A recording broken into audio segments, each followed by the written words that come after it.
Hello two family, नमस्ते, प्रणाम, जय माता दी, हर हर महादेव। कैसे हैं आप लोग? उम्मीद करते हैं कि आप लोग बहुत ही अच्छे होंगे, बहुत ही मस्त होंगे। स्वागत है आप सभी का मन्नी मिश्रा के लोकगीत पर।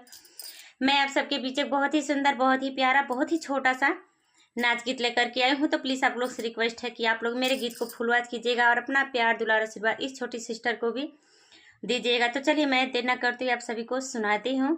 तो प्रेम से बोलिए जय माता दी, हर हर महादेव, जय श्री कृष्णा, राधे राधे। सोने के कटोरिया में तेल हो, सिर के कर दबाई। सोने के कटोरिया में तेल हो, सिर के कर दबाई।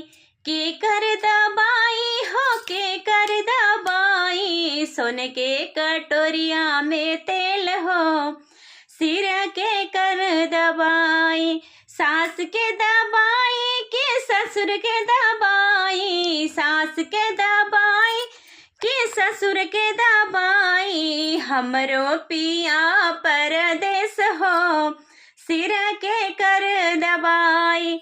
हमरो पिया परदेस हो, सिर के कर दबाई। सोने के कटोरिया में तेल हो, सिर के कर दबाई।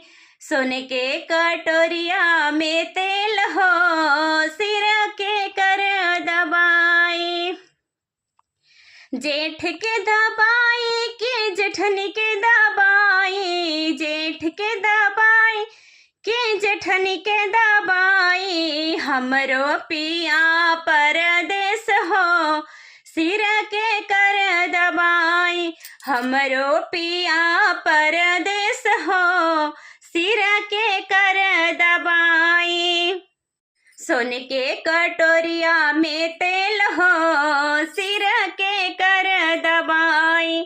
सोने के कटोरिया में तेल हो, सिर के कर दबाई। देवर के दबाई कि दौरान के दबाई, देवर के दबाई कि दौरान के दबाई। हमरो पिया परदेस हो, सिर के कर दबाई। हमरो पिया परदेस हो, सिर के कर दबाई। सोने के कटोरिया में तेल हो, सिर के कर दबाई। सोने के कटोरिया में तेल हो, सिर के कर दबाई। तो ये गीत आप सभी को कैसा लगा प्लीज़ कमेंट बॉक्स में ज़रूर बताइएगा। आप सभी लोग से जय माता दी, हर हर महादेव।